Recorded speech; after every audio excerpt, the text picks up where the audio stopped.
50 लाख लोग हम लोग होंगे जल्दी ही। चलिए खैर, तो ये हुई एक बात। लाइक शेयर सब्सक्राइब आप कर देंगे क्योंकि सेशन आपको पसंद भी आएगा, एक प्रॉपर डिस्कशन रहेगा। करियर ऐप डाउनलोड करके अभी भी आप चेक कर सकते हैं, काफी ह्यूज डिस्काउंट था जो फिर मतलब वो एक ऐसी चीज है जो रेयर हम लोग कभी करते हैं और इस बार किया और आप देख रहे हैं अच्छा आपका रिस्पॉन्स है। तो करियर ऐप डाउनलोड करके अगर आप बेस्ट में एनरोल होना चाहते हैं तो बिल्कुल हो जाए। क्वेश्चन नंबर 1 देखिएगा और जवाब दीजिएगा। क्या कहता है भाई क्वेश्चन नंबर 1? ये कहता है a child in 8th class, नए क्वेश्चंस रहेंगे और कुछ previous year, limited previous year question, नहीं तो ज्यादातर क्वेश्चंस आपको नए ही देखने को मिलेंगे। ठीक है, एक बार आप लोग आ जाओ फटाफट से और पोल में जवाब दो इस क्वेश्चन का, फिर हम आगे बढ़ेंगे क्योंकि आगे बढ़ना जीवन में बहुत इंपॉर्टेंट है, चाहे एग्जाम में हो, रिश्ते में हो, कहीं पे भी हो। मैम प्लीज बताइए ना, कल्चरल टूल्स में क्या सिक मतलब क्या कहना क्या चाहते हो? कल्चरल टूल्स बेसिकली जो आप सांस्कृतिक कहानियां भी सुन रहे हैं वो भी कल्चरल टूल्स का ही हिस्सा है, आप रामायण महाभारत पढ़ रहे हैं वो भी कल्चरल टूल्स का ही हिस्सा है ना? चलिए फटाफट से समझे कहानी क्या है। आप लोग ज्वाइन कर रहे हैं अभी, बहुत बढ़िया।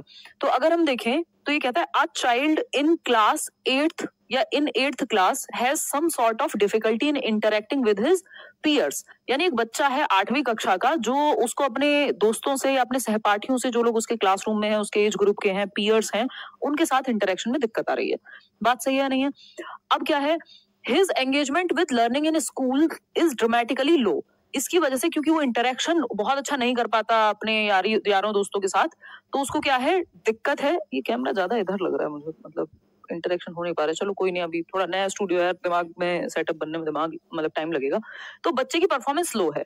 8वीं कक्षा में पढ़ने वाले एक बच्चे को अपने साथियों के साथ बातचीत करने में कठिनाई होती है। इस वजह से हम कह सकते हैं कि उसका जो परफॉर्मेंस है स्कूल में या एंगेजमेंट है, इन्वॉल्वमेंट है, क्लास में बातचीत है, वो लो है। A psychologist was given a duty to observe the entire matter of the child. He makes a list of all the possible factors that led to the issue with the child. अब ये क्या करता है, एक psychologist के पास case जाता है, उनको कहा जाता है कि आप ऑब्जर्व करिए बच्चे को, देखिए क्या समस्या है। अकॉर्डिंग टू अब बच्चे को वो पॉसिबल फैक्टर्स क्या हो सकते हैं जिसकी वजह से उसको इंटरेक्ट करने में दिक्कत होती है, उसका एंगेजमेंट कम है, क्लासरूम के अंदर उसका इन्वॉल्वमेंट कम है। According to you which of the following is a correct factor that influenced his learning? आपके अनुसार सीखने को प्रभावित करने वाला कौन सा कारक सही होगा इस पर्टिकुलर बच्चे के केस में? तो पहला ऑप्शन है socialisation with his online friends, यानी अपने ऑनलाइन दोस्तों के साथ सामाजिकरण। के आजकल हम ऑनलाइन वर्ल्ड में इतने गुम गए हैं। आपने इसमें कोरोना में देखा कि हम डायरेक्ट जब इंटरेक्शन करते हैं तो उसमें थोड़ा सा नर्वसनेस, चैटिंग तो हम बहुत अच्छी कर रहे हैं लेकिन इंटरेक्शन में हमको दिक्कत होती है, तो ये प्रोबेबल रीजन हो सकता है भाई, हो सकता है। फिर आता है सेकंड, मूवीज ही वॉच्ड, जो मूवीज उसने जिस तरह की देखी है उनका उस पर प्रभाव पड़ेगा। बिल्कुल हो सकता है कि उसमें कोई व्यक्ति हो जिससे वो प्रभावित हो। कल्चरल वैल्यू या कल्चरल टूल्स हम कहें, जो कहानियां किस्से उसने सुने हैं अपनी संस्कृति से, हाँ उनका भी प्रभाव हो सकता है, किस तरह की किस्से कहानियां सुने हैं। सेल्फ एस्टीम ऑफ चाइल्ड, यानी सेल्फ एस्टीम का मतलब है आपकी अपनी एबिलिटीज में कितना विश्वास है या आप खुद को किस तरह से देखते हैं, है ना? रिस्पेक्ट फॉर योर एबिलिटीज एक तरह से। हाँ ये भी हो सकता है, ये बहुत बड़ा कारण होता है कई बार बच्चे के कॉन्फिडेंस से लेके उसका खुद को देखने को लेकर के। हिज बॉडी हेयर्स, यानी जो बच्चे के बाल हैं शरीर पे। अब क्योंकि ये प्यूबर्टी का मामला हो सकता है तो बहुत सारे फिजिकल और साइकोलॉजिकल चेंजेस इस उम्र में आ रहे होते हैं, तो इसको उस तरह से हम देख सकते हैं, है ना? लेकिन अब हम ऑप्शन देखेंगे, हमें तो चारों से ही लग रहे हैं, पूरी तरह से नेगेटिव तो कोई भी ऑप्शन नहीं लग रहा। तो अब ऑप्शन देखेंगे, ऑप्शन के हिसाब से बेस्ट जो होगा 1 2 3 4, यानी socialisation with online friends, movies he watched, cultural value, self esteem of child. ठीक है जी। फिर आता है सेकंड, थर्ड, फोर्थ और 5, यानी movies, cultural value, self esteem of child, his body hairs, या फिर लेकिन सोशलाइजेशन को हम इग्नोर नहीं कर सकते ना। थर्ड, फोर्थ, फिफ्थ, यानी ये लास्ट के 3। देखो यहाँ जो हमें बेटर ऑप्शन लग रहा है वो लग रहा है हमें, हालांकि पांचों होते तो हम चले जाते और सिर्फ अगर हमें एक चूज करना होता तो हम सेल्फ एस्टीम चूज कर लेते, लेकिन यहाँ बाकी ऑप्शंस के अगर हम देखें तो ये 1 2 3 4 5 जो है वो बेटर ऑप्शन हमें नजर आ रहा है। ठीक, 1 2 3 4, 5 का तो ऑप्शन ही नहीं है, 1 2 3 4। तो ये एक बात है यहाँ पे, है ना? तो अगर ये ऑप्शन में होता तो हाँ हम कह सकते हैं कि प्यूबर्टी के कारण कई बार चेंजेस हो रहे होते हैं तो इमोशनल चेंजेस होंगे एंड ऑल।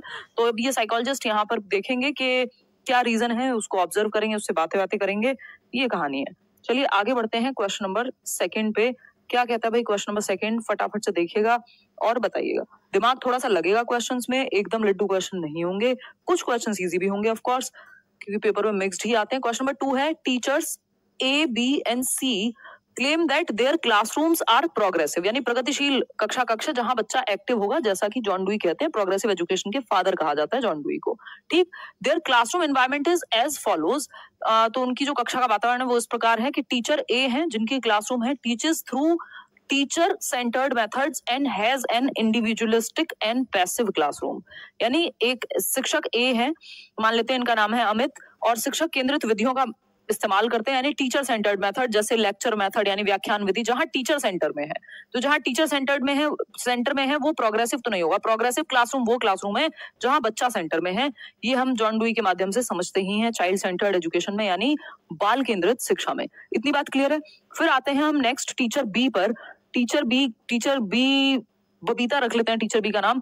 तो ये कहते हैं teachers the class through demonstration method and solely depends on exams for assessment of child, यानी प्रदर्शन विधि के माध्यम से सिखाना। डिमॉन्स्ट्रेशन मेथड भी एक तरह से अगर देखा जाए तो टीचर सेंटर्ड है, क्योंकि टीचर ही डिमॉन्स्ट्रेशन करता है, किसी चीज को प्रेजेंट करके दिखाता है। हालांकि बाकी मेथड्स के मुकाबले टीचर सेंटर्ड में ये थोड़ा सा एक्टिव है बच्चा यहाँ, तो ये भी कोई प्रोग्रेसिव मेथड नहीं है, हमें चाइल्ड सेंटर्ड चाहिए मेथड। टीचर सी है, teaches by connecting the class with the outside world and has students actively constructing their knowledge in a group, यानी कक्षा को बाहरी दुनिया से जोड़कर पढ़ाते हैं और छात्रों को समूह में सक्रिय रूप से अपने ज्ञान का निर्माण करने के लिए देते हैं, यानी बच्चा सबसे ज्यादा एक्टिव जहां है वो सही ऑप्शन है। सिंपल सा फंडा है अपना पेडागोजी में, है ना। तो ये बात एकदम क्लियर है। टीचर सी की अगर हम बात करें तो इनको कहेंगे कि ये सही मायने में चाइल्ड सेंटर्ड है, यानी बाल केंद्रित है, जहां पे बच्चा एक्टिव है। तो ये progressive education, learning by doing की बात कर रहे हैं, है ना। चलिए खैर आगे बढ़ते हैं नेक्स्ट क्वेश्चन पे। क्वेश्चन नंबर है 3 अपना, और आप जवाब दीजिएगा कि क्या सही जवाब इसमें होना चाहिए। ठीक है, फटाफट से बताएंगे कमेंट करके, देखिएगा,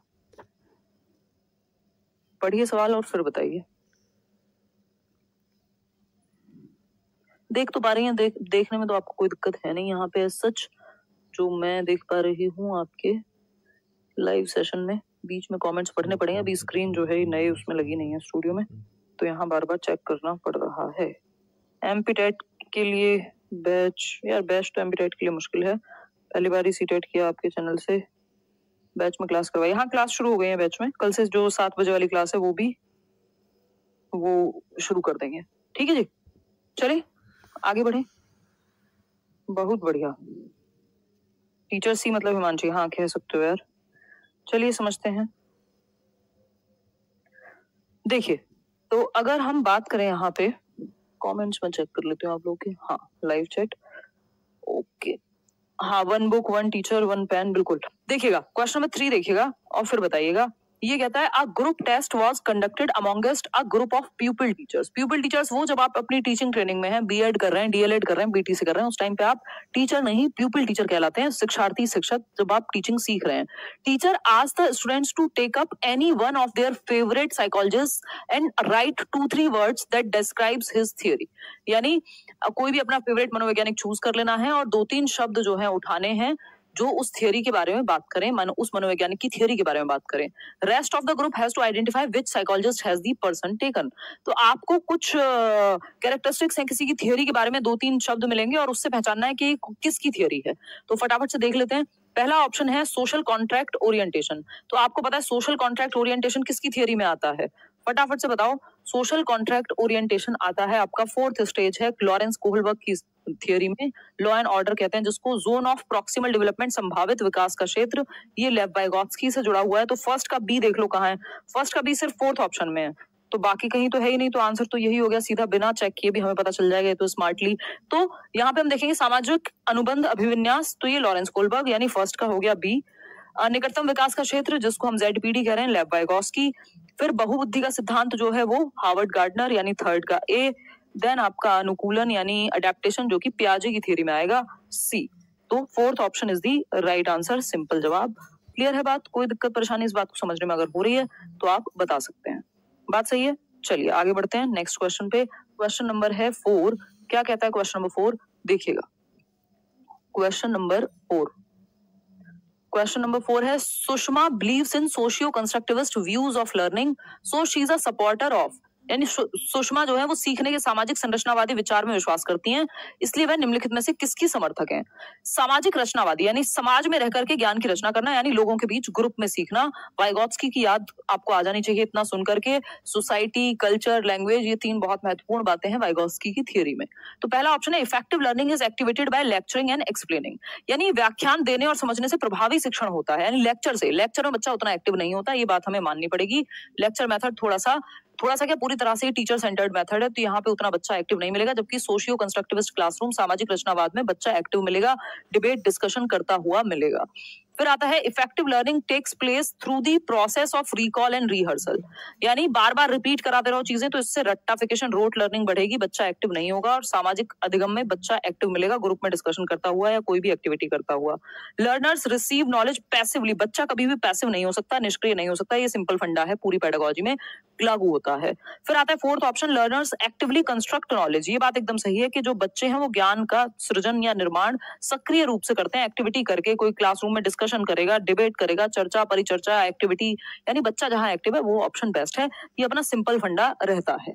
ठीक है जी, तो fourth option is the right answer. आगे बढ़ेंगे, पोल में जवाब दीजिएगा। क्वेश्चन नंबर है 5 आपका, असर्शन और रीजनिंग के क्वेश्चन आते हैं। ये अच्छा सवाल है, इसको ध्यान से कीजिएगा, इसमें गलती आप कर सकते हैं। देखिएगा, ये कहता है यानी अभिकथन या एक स्टेटमेंट है और उसका रीजन है, उसकी रीजनिंग है, तर्क है। असर्शन यानी अभिकथन क्या है? अकॉर्डिंग टू एनईपी यानी नेशनल एजुकेशन पॉलिसी के अनुसार, जो 2020 में आई थी, 360 degree multi dimensional report cards have been proposed. 360 degree report card, यानी बच्चे का जो एक असेसमेंट का कार्ड बने वो 360 डिग्री आकलन होना चाहिए, सिर्फ पेन पेपर का नहीं। और उस 360 डिग्री में क्या आता है भाई? ये 360 डिग्री आकलन में आता है आपका सिंपल 360 डिग्री असेसमेंट का एक रिपोर्ट कार्ड बनेगा, यानी बच्चे को हर एक दिशा में 360 डिग्री पे आप माप दे रहे हो, ये एक सिंपल बात है। इसमें क्या क्या होगा? ये होलिस्टिक है, यानी सर्वांगीण रूप से। इसमें टीचर का असेसमेंट भी है, टीचर क्या दे रहे हैं, टीचर ने बच्चों को कैसे आकलन किया है। इसमें बच्चे का सेल्फ, वो खुद को कैसे देखता है, और उसके पीयर्स कैसे देखते हैं, उसके साथी समूह कैसे देखते हैं। तो तीनों ही पहलू में, हर एक पहलू से आप बच्चों को देख रहे हैं, करिकुलर और को करिकुलर, पेन पेपर भी, और जो उसकी स्किल्स हैं उनको भी देख रहे हैं। सॉरी, तो ये बात तो सही है, ट्रू है। हाँ, 360 डिग्री 360 डिग्री असेसमेंट की बात आपकी हुई है, किसमें? एनईपी के 360 डिग्री असेसमेंट के कार्ड में। फिर इसका रीजन क्या है? Students from SEDGs are to be sent to another school where they can be taught differently in a better way, यानी SEDGs के छात्रों को दूसरे स्कूलों में भेजा जाए और जहां उन्हें अलग और बेहतर तरीके से पढ़ाया जा सके। अब आपको इसमें ये पता होना चाहिए, अगर आपने नेशनल एजुकेशन पढ़ी है, नेशनल एजुकेशन पॉलिसी पढ़ी है, कि भैया SEDGs होते क्या हैं। पहले आप लोग जवाब दे दीजिए पोल में, मैं देख लेती हूँ, और फिर देखते हैं कि आप लोग गलत बता रहे हैं कि सही बता रहे हैं। मानसी, अनिकेत, फटाफट से जवाब दो। देखिएगा, तो अगर हम देखें यहाँ पे SEDGs क्या होते हैं, देखो, एक तो किसी भी ग्रुप को आपको अलग से नहीं भेजना, इंक्लूसिव एजुकेशन की बात करनी है, ठीक। SEDGs होते हैं आपके socially economically deprived groups, socio economically deprived group, यानी वो ग्रुप जो सामाजिक और आर्थिक रूप से कमजोर है, तो ऐसे अलग से ग्रुप बनाए जाए, उनको स्पेशली मौका दिया जाए शिक्षा का और सिखाने का। तो ऐसा नहीं इनको अलग थलग किसी और स्कूल में भेज दो जो सामाजिक रूप से या आर्थिक रूप से वंचित बच्चा है, तो ये बात गलत हो जाएगी। हाँ, ग्रुप्स बनने चाहिए, उनका ध्यान रखा जाना चाहिए, लेकिन स्कूल में ही रहेंगे। इंक्लूसिव एजुकेशन भी तो है, सभी के लिए शिक्षा, ऐसा थोड़ी अलग थलग करना, सेग्रीगेट करना हो गया, ये तो अलगाव हो गया, और अलगाव जो है इंक्लूसिव एजुकेशन का जस्ट ऑपोजिट है। इतनी बात क्लियर है हमको? तो ए तो सही है बट आर फॉल्स है। A is true but R is false. 360 degree assessment की बात हुई है, लेकिन आर तो अपने आप में स्टेटमेंट ही फॉल्स है, रीजन तो जब ये अपने जगह पे सही होगा। क्वेश्चन नंबर 6 देखिएगा। क्वेश्चन नंबर 6 क्या कहता है भाई? The dash involves the development of our mental skills and the acquisition of knowledge, यानी डैश जो है वो इन्वॉल्व करता है मानसिक कौशलों के विकास को और हमारे ज्ञान के अर्जन को, कि हम ज्ञान का निर्माण कैसे करेंगे, ज्ञान को अर्जित कैसे करेंगे, जैसे आप अभी सुन करके पढ़ करके कर रहे हैं। मानसिक क्षमताएं क्या है? मेंटल स्किल्स क्या है? सोचना, समझना, तर्क करना, यानी thinking, reasoning, problem solving, decision making, attention, memory, perception, ये सब काम दिमाग से होते हैं। और ये सब किसके अंदर आएगा? ये कॉग्निटिव डोमेन के अंदर आएगा, सिंपल बात। ब्लूम्स टैक्सोनॉमी में कैप यानी 3 एस्पेक्ट की बात हुई है। CAP कैप, सर पे लगाने वाली कैप से याद रख सकते हो। कॉग्निटिव डोमेन यानी संज्ञानात्मक, मेंटल एस्पेक्ट, अफेक्टिव यानी इमोशनल एस्पेक्ट, और साइकोमोटर यानी बच्चे को फिजिकली भी आप एक्टिव रखिए, तो ये तीनों जहां जुड़ते हैं वहां लर्निंग बेहतर होती है ब्लूम टैक्सोनॉमी के अकॉर्डिंग।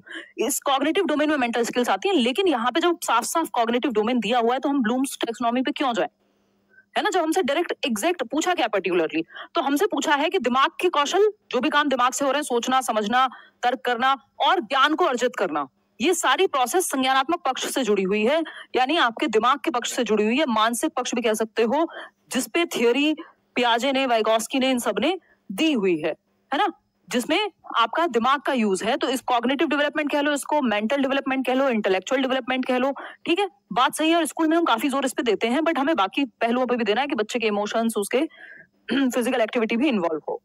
चलिए खैर, क्वेश्चन नंबर 7 पर चलते हैं और देखते हैं कि सवाल क्या कहना चाहता है हमसे, कवि कहना क्या चाहता है, समझते हैं। A teacher takes a test in the classroom of the topics she teaches in the classroom every now and then. मतलब एक टीचर है जो समय समय पे टेस्ट लेती रहती है, जो भी उस टॉपिक उस दौरान पढ़ा रही होती है उस पर टेस्ट भी ले लेती है जब मौका लगता है। She provides feedback to students that can be used to improve their learning, this is an example of. अब वो बच्चों को फीडबैक देती है, प्रतिपुष्टि देती है कि देखो यहाँ पे इंप्रूवमेंट की जरूरत है, यहाँ पे इसको बेहतर कर सकते हैं, ऐसे सीख सकते हैं। समय समय पे जो जो सीखा जा रहा है उसका टेस्ट भी लिया जा रहा है। जैसे हम अभी क्वेश्चंस कर रहे हैं, बीच में आप गलत कर रहे हैं, फिर भी बताया जा रहा है कि अच्छा ये ऐसे नहीं, ऐसे होना चाहिए, यूं होना चाहिए, ऐसे इसलिए होना चाहिए एंड ऑल। तो ये क्या है, असेसमेंट फॉर लर्निंग है, ऑफ लर्निंग है, एज लर्निंग है, या कॉन्टिन्यूअस एंड कॉम्प्रिहेंसिव है। देखिए सीसीई के अंदर तो ये आ जाता है, लेकिन हमसे एग्जैक्ट पूछा है और यहाँ पे जवाब छिपा हुआ है, तो हम सीसीई को की तरफ अलग से नहीं जाएंगे, है ना। आता तो ये सीसीई के अंदर ही है। कॉन्टिन्यूअस एंड कॉम्प्रिहेंसिव इवैल्यूएशन एक सिस्टम है आकलन का, यानी इवैल्यूएशन का, मूल्यांकन का, जिसके तहत ये as learning, of learning, for learning आता है। देखो क्योंकि ये प्रोसेस ड्यूरिंग चल रही है, यानी टीचिंग लर्निंग प्रक्रिया के दौरान सीखा और सिखाया जा रहा है और आकलन किया जा रहा है, तो ये असेसमेंट फॉर लर्निंग है। और ये FA का पार्ट है, यानी फॉर्मेटिव असेसमेंट का, जहां पे एक्टिविटीज और इन सब चीज फीडबैक के लिए आकलन किया जाएगा। ऑफ लर्निंग होता है फाइनल एग्जाम आपका, जब आप सीटेट का एग्जाम देने जाएंगे। ये फॉर लर्निंग है जो आप आज कर रहे हैं, ये नंबर नहीं जुड़ रहे हैं आपके, है ना। आपकी लर्निंग बेहतर हो रही है, इंप्रूवमेंट के लिए है, फीडबैक के लिए है। तो ऑफ लर्निंग तो बिल्कुल एंड वाला एग्जाम है, and term and exam type के लिए, यानी ड्यूरिंग और फीडबैक के लिए होगा, प्रतिपुष्टि के लिए होगा। एज लर्निंग जब बच्चा स्वयं से सेल्फ असेसमेंट, या उसके दोस्त या वो खुद का आकलन कर रहा है, जब आप खुद से मॉक टेस्ट लगा रहे हैं, तो वो एज लर्निंग है। इतनी बात क्लियर है, या कोई दिक्कत, परेशानी, दर्द, समस्या इस बात को समझने में हो रही है तो बता दो, एक बार फिर से समझ लो। ये हल्की सी बात है, बट पेपर में खूब पूछी जाती है। असेसमेंट एज लर्निंग, है ना, बस ये 3 समझ लो, बाकी उतना काम की नहीं है। असेसमेंट एज लर्निंग यानी सीखने के लिए आकलन। एक तो ये पेन जो है, इसमें सॉफ्टवेयर हम चेंज कराएंगे अभी भी। Assessment as learning, assessment of learning, of learning और assessment for learning. For learning पे बहुत क्वेश्चंस आते हैं और फॉर लर्निंग बहुत जरूरी भी है बाकी के मुकाबले अगर आप देखेंगे तो। हालांकि सभी अपनी अपनी जगह जरूरी है, बट पेपर के पॉइंट ऑफ व्यू से अगर आप देखते हैं तो फॉर लर्निंग काफी महत्वपूर्ण भूमिका निभाता है। ठीक, फॉर लर्निंग का मतलब है इंप्रूवमेंट के लिए ड्यूरिंग टीचिंग लर्निंग प्रोसेस। अभी टीचिंग लर्निंग की प्रक्रिया चल रही है और आप आकलन ले रहे हैं, बीच बीच में टेस्ट ले रहे हैं, एवरी नाउ एंड देन जो पढ़ाया है उसका, और फीडबैक मिलेगा कि कहाँ इंप्रूवमेंट की जरूरत है। तो ये ड्यूरिंग होता है और फीडबैक के लिए होता है ना। ड्यूरिंग मतलब जब टीचिंग लर्निंग प्रोसेस चल रही है साल भर में, कभी भी ये होता रहेगा। जैसे आपके FA टेस्ट होते हैं, फॉर्मेटिव असेसमेंट, रचनात्मक आकलन जिसको कहते हैं, जिसका वेटेज पहले 40% हुआ करता था, अभी भी मतलब FA के नाम से आ जाए तो यही रहेगा। बाकी अभी टर्म एंड ऑल इंट्रोड्यूस कर दिए। ऑफ जो है आपका, ऑफ लर्निंग होता है सबमेटिव असेसमेंट, ये है योगात्मक आकलन, जो एंड में कितना परसेंट आपका आया, थोड़ा जजमेंट के लिए होता है काइंड ऑफ, कि कितना आप स्कोर कर पाए।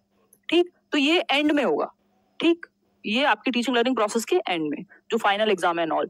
एज लर्निंग है सेल्फ असेसमेंट, बच्चा खुद का आकलन कर रहा है या उसके दोस्त उसका आकलन कर रहे हैं कि भाई तू मेरे को कितना नंबर देगा, ये मैंने लिख के देखा है, या खुद से आप मॉक टेस्ट लगा रहे हैं। इतनी बात क्लियर है तो बताइए, नहीं है तो भी आप बता सकते हैं। ठीक, चलिए फिर। और ये आते किसके अंदर है, तो ये सारा जो सिस्टम है ये सीसीई के अंदर आता है, कॉन्टिन्यूअस एंड कॉम्प्रिहेंसिव इवैल्यूएशन के अंदर, जो एक सिस्टम है CBSE ने लागू किया था 2010 के आसपास, if I am not wrong. तो चलिए खैर आगे बढ़े नेक्स्ट क्वेश्चन पे। नेक्स्ट क्वेश्चन क्या कहता है भाई, क्वेश्चन नंबर 8 कहता है, देखिएगा और जवाब दीजिएगा पहले फटाफट से। क्वेश्चन नंबर 8 जी, औरंगाबाद में कहां से, हाँ बातें कर लो अनिकेत, है ना, ये छूट जाएंगी, पेपर तो होता रहेगा, साल में 2 बार होता है, बहुत साल है हमारे पास, है ऐसी बातें सोच रहे हो। देखो फटाफट से, आवाज ठीक आ रही है या नहीं ये बता दो। क्वेश्चन नंबर 8 है, a teacher wanted to assign different task to different students, this task can be justified on the basis of. शिक्षक अलग अलग बच्चों को अलग अलग कार्य सौंपना चाहते हैं कि भाई तुम क्लास मॉनिटर बनोगे, तुम ये करोगे, तुम वो करोगे, तुमको सुनाना है, तुम्हें लिख के दिखाना है, अलग अलग टास्क दिए हैं टीचर ने बच्चों को। इतनी बात सही है। पहला ऑप्शन है स्टूडेंट्स लाइक वैरायटी, इसका बेसिस क्यों है, क्यों कर रहे हैं टीचर ऐसे, कि छात्रों को विविधता पसंद है इसलिए। इट प्रिवेंट्स कॉपिंग असाइनमेंट्स, कॉपी करना बच जाएगा इससे क्योंकि सबको अलग अलग काम दिया, ये मुद्दा नहीं होता कि कॉपी से बचाना है, बच्चे को सिखाने पे जोर देना है। There are individual differences among the students, छात्रों में व्यक्तिगत विभिन्नताएं होती है। एक बच्चा है जो लिख के बहुत अच्छा सीखेगा, दूसरा बच्चा ओरली सुनाने में बहुत अच्छा होगा, तीसरा बच्चा है कुछ उसको पेंट करके कुछ दिखाना होगा तो वो वहां बहुत अच्छा परफॉर्म करेगा। तो अलग अलग बच्चों के अलग अलग इंटरेस्ट है, उसके हिसाब से टीचर उनको टास्क देता है। ये ऑप्शन हमें ज्यादा बेहतर नजर आ रहा है। इट कांट बी जस्टिफाइड, क्यों भाई, जस्टिफाई तो कर सकते हैं हम कि ऐसा क्यों कर रहे हैं टीचर, क्योंकि इंडिविजुअल डिफरेंसेस आपका एक टॉपिक है 1 नंबर का, और कुछ दिन पहले हमने बैच में किया भी था करियर विल पर कि व्यक्तिगत विभिन्नताएं, सभी व्यक्ति सेम नहीं होते, नहीं तो रोबोट्स हो जाएंगे। हम दिखने में, मतलब हम अपने इंटरेस्ट में, शेप में, साइज में, एप्टीट्यूड में, एटीट्यूड में, यानी हमारी क्षमताओं में, हमारे इंटेलिजेंस के लेवल में, हमारी रुचि किस चीज में, किसी को मैथ्स पसंद है, किसी को आपका साइंस पसंद होगा, किसी को स्पोर्ट्स में इंटरेस्ट होगा, तो हमें विभिन्नताएं होती है। तो आकलन के तरीके भी अलग अलग होने चाहिए। अलग अलग काम हम अलग अलग बच्चों को असाइन करते हैं। जो म्यूजिक में अच्छा है उसको हम कहते हैं अगर 15 अगस्त पे पूरा प्रोग्राम कर रहे हैं तो जो म्यूजिक में बेटर है वो म्यूजिक में इन्वॉल्वमेंट करे, जो मैनेजमेंट में बेटर है वो मैनेजमेंट करे, जो बच्चा आपका चित्रकारी बेहतर कर सकता है तो उसको आप वो वाला काम देते हैं, क्योंकि व्यक्तिगत विभिन्नताएं हैं। अगर एक बच्चे का इंटरेस्ट ही नहीं है स्पोर्ट्स में तो आप उसको जबरदस्ती डालेंगे तो वो अच्छा नहीं करेगा, और एक बच्चे का इंटरेस्ट है स्पोर्ट्स में, उसको नहीं डालेंगे तो वो अच्छा नहीं करेगा। समझ पा रहे हैं? तो बच्चे में यानी लोगों में इन जनरल विविधताएं हैं, हम रोबोट्स नहीं हैं। अगर विविधताएं नहीं होंगी तो हम बन जाएंगे रोबोट्स। चिट्टी याद कीजिए रोबोट मूवी का, ठीक है? इतनी बात सही है। चलो बहुत बढ़िया। वैरायटी बच्चों को पसंद है, इसका रीजन ये नहीं है पसंद होना ना होना, विविधता वो कहानी नहीं है, हम में विविधताएं हैं ही, पसंद की बात ही नहीं है, ये बाय डिफॉल्ट हमारे अंदर इंडिविजुअल डिफरेंसेस हैं, इसलिए अलग अलग तरह के टास्क देने चाहिए। बच्चों को पसंद है नहीं पसंद है वो मैटर नहीं है यहाँ पे। तो third option is the right answer. Question number 9 पे चलना। अगेन लेंथी क्वेश्चन है, असर्शन और रीजनिंग का, आते भी हैं इस तरह के क्वेश्चन खूब। फटाफट से आप जवाब देंगे और मैं 2 बूंद जिंदगी की पानी पीऊंगी। चलिए फटाफट से बताओ।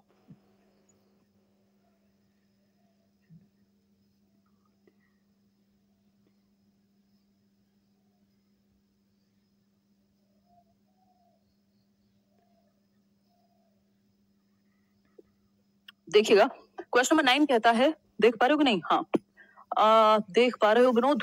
देखो, असर्शन और रीजनिंग, जेंडर इक्विटी, बहुत ध्यान से जवाब देना इसका। जेंडर इक्विटी यानी लैंगिक समता, उल्टा लिख दिया हिंदी में, लैंगिक समानता इक्वालिटी, और लैंगिक समता यानी इक्विटी, ठीक है? इसको ध्यान से देख लेना। तो जेंडर इक्विटी के बारे में लिखा है, absence of discrimination on the basis of a person sex in authority, opportunities, allocation of resources और benefits and access to services. बहुत अच्छा क्वेश्चन है, इसमें बहुत लोग आप लोग गलतियां करेंगे भर भर के, मुझे पूरा भरोसा है आप लोग पे, क्योंकि ये क्वेश्चन थोड़ा सा ट्रिकी हो जाएगा, है ना? तो अगर हम देखें, जेंडर इक्विटी की बात हो रही है, यानी समता की बात हो रही है, लैंगिक, absence of discrimination on the basis of a person sex in authority, opportunities, यानी आप डिस्क्रिमिनेट नहीं कर रहे हैं, भेदभाव नहीं कर रहे हैं व्यक्ति के सेक्स के बेसिस पे कि वो मेल है कि फीमेल है, और अथॉरिटी अपॉर्चुनिटीज में कोई अवसर देने में कि बच्चा चाहे वो कोई भी जेंडर से है, आप बराबर अपॉर्चुनिटी दे रहे हैं, चाहे बेटा है या बेटी है, आप दोनों को सेम स्कूल में भेजते हैं, सेम तरह की अपॉर्चुनिटीज दे रहे हैं। बात सही है। अलोकेशन ऑफ रिसोर्सेज और बेनिफिट्स, जो भी आपकी प्रॉपर्टी है वो आप बराबर डिवाइड कर रहे हैं दोनों बच्चों में, जेंडर जो भी है, मतलब इस तरह की स्थिति है, इसको इक्वालिटी कहते हैं, इसको इक्विटी नहीं कहते हैं। तो ये हो गया गड़बड़, फॉल्स। ये ऐसा होना चाहिए, ये इक्वालिटी है कि बराबर बांट रहे हैं आप, दिस इज इक्वालिटी। इक्विटी की जब हम बात करते हैं तो वो कुछ और होता है, वो क्या होता है देखेंगे अभी। जेंडर इक्वालिटी क्या है? Being fair to women and men to redress historical disadvantages that have prevented men and women from having equal access to rights and privileges।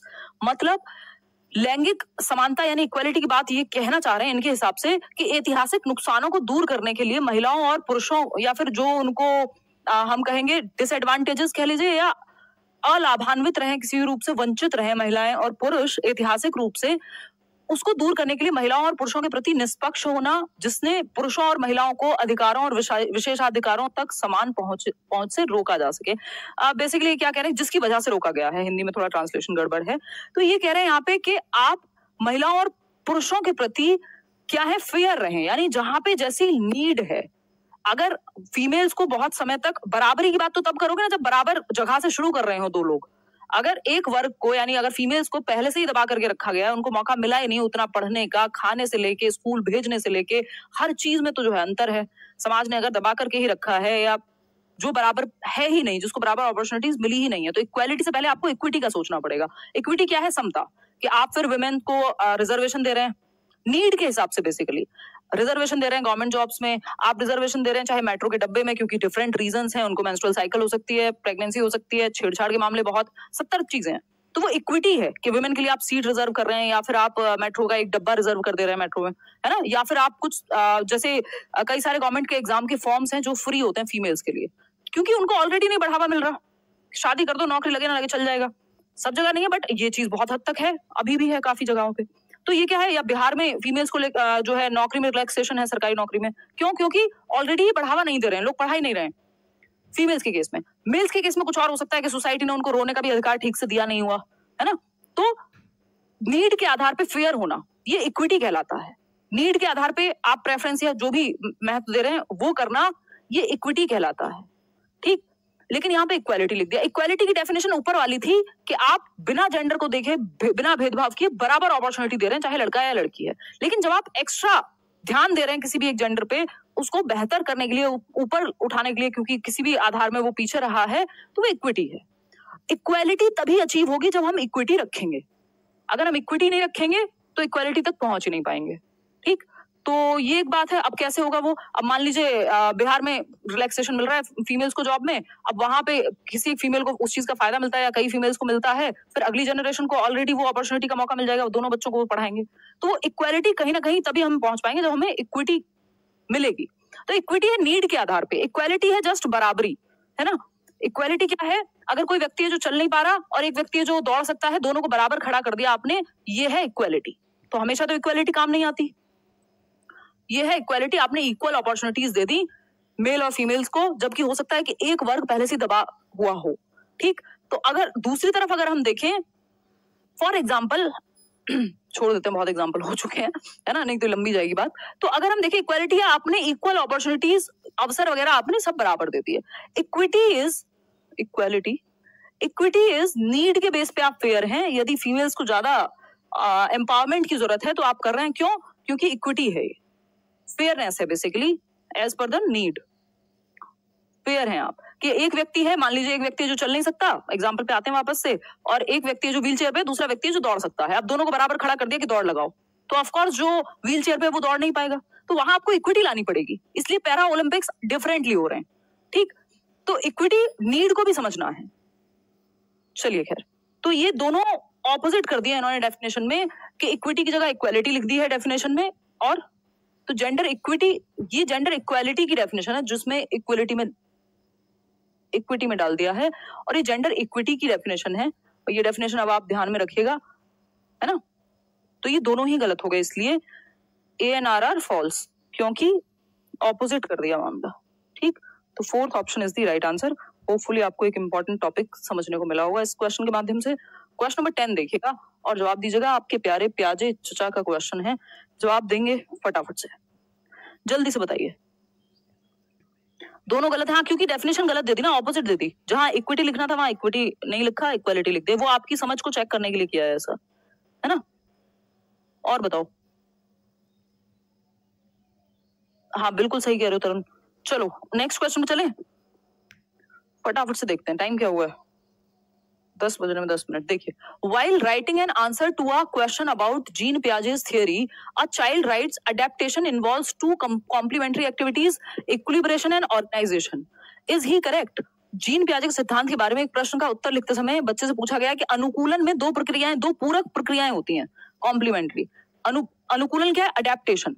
Adaptation के अंदर क्या होता है? ये कह रहे हैं कि अडेप्टेशन के अंदर होता है एसिमिलेशन, यानी चीजों को आत्मसात करना, अपने दिमाग में ऐड करना, और एकोमोडेशन होता है जो एडजस्ट कर रहे हैं आप या मॉडिफाई कर रहे हैं जो दिमाग में आपके पहले से है, ठीक। इसमें इक्विलिब्रेशन और ऑर्गेनाइजेशन नहीं होता, तो ये तो गलत हो गया। तो हम कहेंगे कि हाँ ये बिल्कुल गलत है और ओनली 2 चूज कर लेंगे, यानी second option is the right answer.